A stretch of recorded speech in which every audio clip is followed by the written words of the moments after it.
To be back here. I was here, some of you remember, last October, and boy, it's so much fun. I love playing music, and I love playing music with the folks here, and we had a little concert last night here on campus, and we had a blast, and it's wonderful now here to be with you guys this morning, worshiping together. And I say this every time I come into a city. You know, we're part of this great movement of churches, Great Commission churches, GCC. My dad, Mark Darling, sits on the board, and of course he was there more or less from the beginning. And so I've grown up in the church. I've grown up in this movement, and statistically that usually doesn't bode well for pastors' kids and people in the church. That doesn't always work out the way it's supposed to. And I've been very blessed to have the parents that I had and the way they approached raising their kids and loving Jesus and living it with their life. I just looked at my parents growing up and said, I just want that. I just want what they have. I want that marriage, and I want that life. And my wife and I just celebrated 12 years of marriage. We're coming into 13 here in September of this year. We got 2 little boys, and it's been such a privilege for me to bring them up in the ways of God and in this movement, to be so far from home, but still pretty much feel like I am home, and to be so loved and so welcomed here by the body is really only something you experience when you know Christ, and when you're saved, when you're in the family, and when we're adopted. And that is maybe one of the most beautiful things about Christianity, is that God would adopt us as his children and take over that role. If maybe you didn't have a mother or father or a functional home growing up, it is God's tremendous privilege and joy to be able to replace those things. And I just had a few thoughts I wanted to share here, and then I'll bring Burke up. I apologize. Usually I like to use paper notes, but my printer's broken, and lately I'm just too lazy, so I'm going to use my phone and be that guy. I'm not a super techie guy, but today you can pretend I am.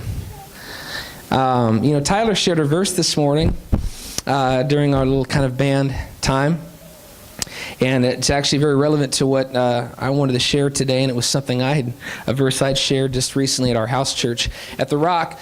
In Minneapolis, we do something called house church, and we also do small groups. House churches are usually made up of 3 to 4 small groups, and we meet the second and fourth Sunday of the month in a basement and just have a little house church, a little mini service. We do acoustic worship, and myself and about, I think, 12 other guys sort of pair it up, and we lead these little pocket churches. And I did a message recently for the men on being doers, and I thought it was relevant this morning as I talk about what I've been doing with my life. And I wanted to start by reading a verse from James. If you got your Bibles, you can open to James chapter 2. This is, in my opinion, this is a very, very profound verse. It is one of the most profound verses. And of course, I put this caveat in here. Our works do not bring us salvation. Our works do not save us. That is why I'm a Christian and why I don't consider myself a religious person. Religious says, I do, therefore God accepts me. Christianity says, God accepts me as I am, therefore I do. And that's a great difference between religion and Christianity. But James tells us here, chapter 2, that faith without good deeds, faith without doing, faith without action is dead. Starting in verse 14, what good is it, dear brothers and sisters, if you say you have faith, but don't show it by your actions? Can that kind of faith save anyone? We're implying here, of course, James is implying faith shown through actions saves lives. Can that kind of faith save anyone? Suppose you see a brother or sister who has no food or clothing, and you say, goodbye and have a good day, stay warm and eat well. But then you don't give that person any food or clothing. What good does that do? And I want to pause right there. That is, in a nutshell, modern Christianity in America. We love to talk in big platitudes. We'll even give to charities for far-off problems and feel good about where that money goes. And of course, that's very important to do. That's part of our faith in action. But when it comes to the nitty-gritty day-to-day doing, We'd much rather be left alone, not ruffle any feathers, not cause any waves, and just live quietly and go to church on Sunday and say nice things to people. But we are not a nation of Christians that do. If we were, the entire landscape of planet Earth would look much different if Christians were doing. Verse 17, so you see, faith by itself isn't enough. Faith by itself isn't enough. Unless it produces good deeds, it's dead and useless. Now, someone may argue, some people have faith, others have good deeds, but I say, how can you show me your faith if you don't have good deeds? I will show you my faith by my good deeds. You say you have faith, for you believe that there is one God. Good for you. Even demons believe this, and they tremble in terror. How foolish. Can't you see that faith without good deeds is useless? Don't you remember that our ancestor Abraham was shown to be right with God by his actions when he offered his son Isaac on the altar? You see, his faith and his actions worked together. His actions made his faith complete. His actions made his faith complete. Our faith isn't complete without actions. And so it happened just as the scriptures say. Abraham believed God, and God counted him as righteous because of his faith. He was even called the friend of God. So you see, we're shown to be right with God by what we do, not by faith alone. Again, we're not saved by faith. We're saved by Christ through the blood of Christ. But our faith is shown to be right by what we do. Rahab the prostitute is another example. She was shown to be right with God by her actions when she hid those messengers and sent them safely away by a different road. Just as the body is dead without breath, so faith is dead without works. So our works are the breath of our faith. It's what we do matters. What we do matters, and it's the only tangible way to measure our faith. We can go to small group, go to our Bible studies, come here to church. Those are very important things. God calls us to be involved in the body. So that's part of it. But what are we doing? And when I say doing, I'm talking about for the gospel, for a broken world, and what are we doing regularly for each other, for the body? Our life, at the end of the day, our life is the sum total of the things that we've done. And as I've evaluated my own life over the last, we're now 16, really accurately 16 years. That's when we started The Rock.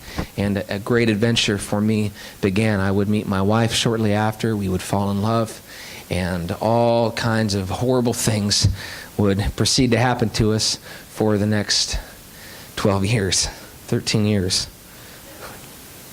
But I have been asking myself this question a lot. I do not want to get to the end of my life as an old man, if God would let me live that long, if he doesn't come back before then, and look back and wish that I'd done more. I want to get to the end of my life knowing in my heart, as best as I could, I did everything I could do. I gave God everything I could give him. I gave him my best years. I took care of myself. I took care of my family. I loved my wife. I loved my kids. And I loved broken people. And I gave them everything. That looks different for different people. I believe God calls us uniquely in different ways based on the gifts and talents that he's given everybody. But I know for me, now finding what God has for me and for my life, I don't want to get there to the end and say I could have done more. And I will never forget the scene in Schindler's List. I saw that movie once and I said, I will never watch that movie again. I was wrecked for like 2 weeks. But this one of the most powerful scenes there towards the end is as Oskar Schindler has all these Jews around him getting ready to send them away in the night. And they're standing on these railroad tracks, and he's pacing back and forth as he realizes he had not done enough. See, he could have gotten more with the watch on his wrist. He could have bought a few more. He could have bought a few more with his car, with some of the nice things he had. He was a very wealthy man. And he's standing there yet in front of all these people whose lives he's saved, realizing yet it was still not enough. He still could have gotten more. He still could have saved more. And while, of course, the point of that scene was he had saved all these people, and they gathered around and comforted him and said, look, we're here because of you. I was struck greatly realizing I do not want to get to the end of my life and be weeping because I did not do enough. We do because we love God. Our faith, of course, is our love for God, our desperate love for what he's done for us, the great sacrifice that he made. We get very comfortable here in America. We are fabulously rich. Fabulously rich. You may not have millions of dollars, but I hate to break the news to you. You are fabulously rich. You got a bed to sleep in at night. You got air conditioning and a heater. You drive a car. You got a phone. You got a computer. You eat 3 meals a day. You are fabulously rich. I don't want to waste that. I've been very challenged in my own life by a man named William Wilberforce. Some of you might know him. Some of you history buffs in the room might know him. A tremendous man. He had a wife. He had 6 kids. He was fairly wealthy. He was a politician. He and his wife gave a quarter of their wealth to the poor. He was at one time involved in 69 different philanthropic endeavors. He wrote books. He gave impassioned speeches, and in his free time, when he wasn't bothered by his stomach ailment, he ended slavery in Europe. I look at a life like that, a guy with no access to the technology that we have today, no car, no phone, no computer, no microphone, and I feel very small, or rather I feel very challenged at the potential, because of Christ, the potential that lies in all of us to do great things. We have lost a desire to do great things with our lives. There's nothing wrong with having a job. We need to have a good job to survive. Everybody needs to have a good job. It's important to get an education. And for many of you, getting married, have a family, that's a very important part to a thriving civilization. Those are all very important things, but they do not override the greatest call in our life, which is the gospel. And when I look at the life of Christ, and frankly, if you look at the Bible cover to cover, you see a unique trend between the Old Testament and the New Testament. God picks losers over and over and over again. He picks the least of the least. In the Old Testament was the lowest of the lowest clan, right? David was a nobody. Moses was a nobody with a speech impediment, if we're to read the text right. I mean, here you've got a guy that saw some pretty incredible things standing in front of a burning bush that's talking to him, somehow thinking, I'm still not capable of talking. God, make someone else do it. Find somebody else. We do that a lot. When we feel challenged to do something that's a little terrifying, something we feel like we're supposed to do, I wish God would just ask somebody else. I'm fine with my life. I'm a shepherd now. I've got a wife. Okay, I'm happy. The Egyptians aren't trying to kill me. I'm out here. Things are good for me. I'd rather not do this thing that you're asking me to do. Terrifying burning bush. Please leave me alone. But God picks losers, and when we look at the life of Christ and really evaluate it, Christ spent all his time around the rejects, the forgotten, the outcasts, the people that no one in society really cared about. He was so kind and so patient with very difficult people. The tax collectors, nobody liked those guys. Slimy, greedy little tax collectors taking money off the top for themselves. And prostitutes, right? Even children, by and large, women and children in that time were not highly valued and were not shown kindness. And every opportunity Christ had to show love and kindness to them, he did in unimaginable ways. So I've asked myself, if Christ spent all his time with those kinds of people, and we are to be Christ-like. Outside of church, where will I find myself the most? What kind of people will I find myself around the most? The reality is, there's this wonderful verse, right, where a young man, a wealthy man, walks up to Jesus and said, "What must I do, right, to be saved?" And Jesus tells him, "Well, give all your wealth away." And they said the man walked away dejected, like, I could give a little bit of it away. And what did he say? Remember what he said? He said it's easier for a camel to go through the eye of a needle than for a rich man to enter into heaven. We are very rich, and by and large, the Generation Y, I'm technically from Generation Y, I'm 33, and the millennials are very happy, very, very rich, very distracted. So I decided for me, I felt before the Lord, I want to go where the really, really, really hurting people are. Because frankly, their pain, their mistakes, the abuse that they may have suffered has brought them to the end of their rope, and where the only direction they have to reach is up. Right? Or they die. And in 2008, I shared this story in October. I got this itch to go into prisons, and finally in 2011, through an old friend, God swung that door wide open. And I began playing locally in Minnesota. And last year I had a very profound experience at a women's prison. But playing with my sister, by the end of the night, this group of 60, 70 women, many with neck tattoos, very, very broken group of women, were just weeping. Weeping. I was weeping, sharing the gospel with them. And a young gal right there up front got saved. And I sat in my car that night and I thought that I can't keep going back to a 40, 50-hour a week job anymore. God, I can't do it. You need to help me get out. And that one request, that one word, God answered almost immediately. And in July, I opened the doors to the Salvage Project. And God has continued to give me opportunities.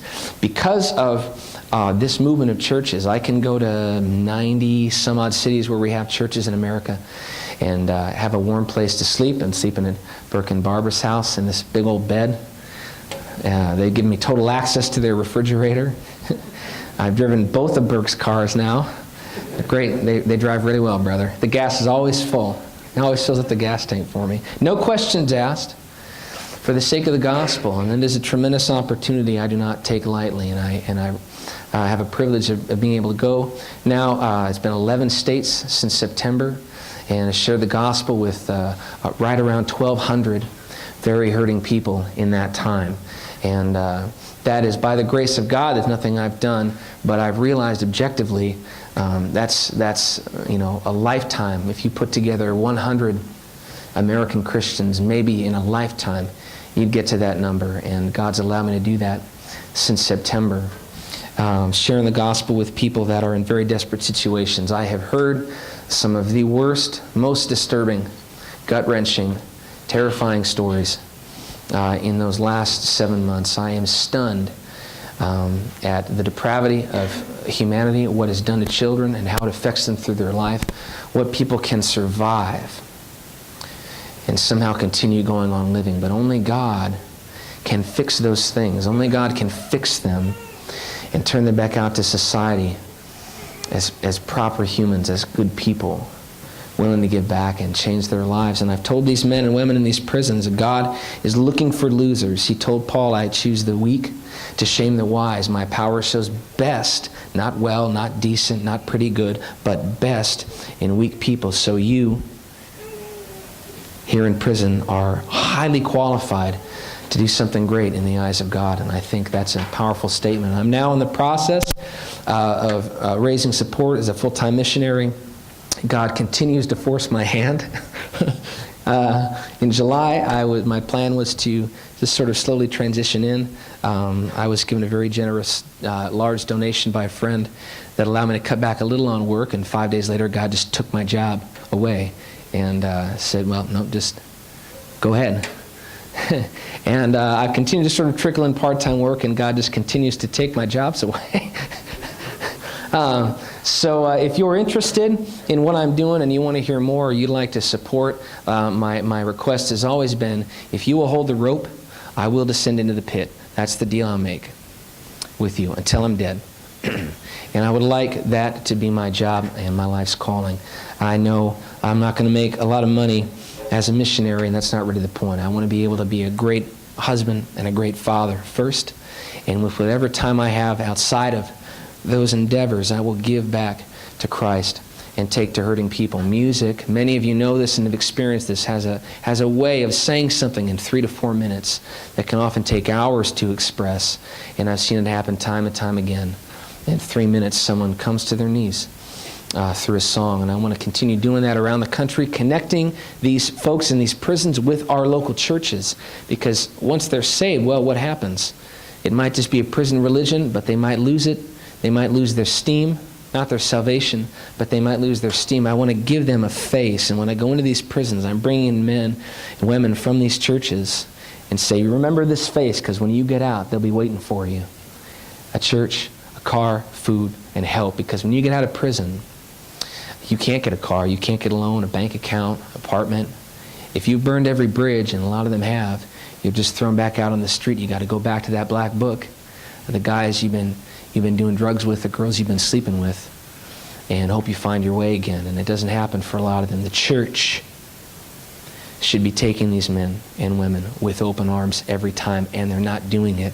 And we're paying a heavy price for it, both in our safety and our security and in our pocketbook, because it's incredibly expensive to keep these folks locked away. They're not changing in prison. They're just being put away for a time. So I want you to just consider praying about that, and praying about the work I do with the Salvage Project. I covet your prayers more than anything else. But I'll be outside after this service and would love to talk to you more. Gas prices have gone way down, so you might find there's a little bit of room, $20, $30 a month, to give towards the gospel and towards saving lives. And I think you'd find a great reward in doing that. Thank you, folks, for listening, and I'll invite Brooke on up to finish. God bless you guys.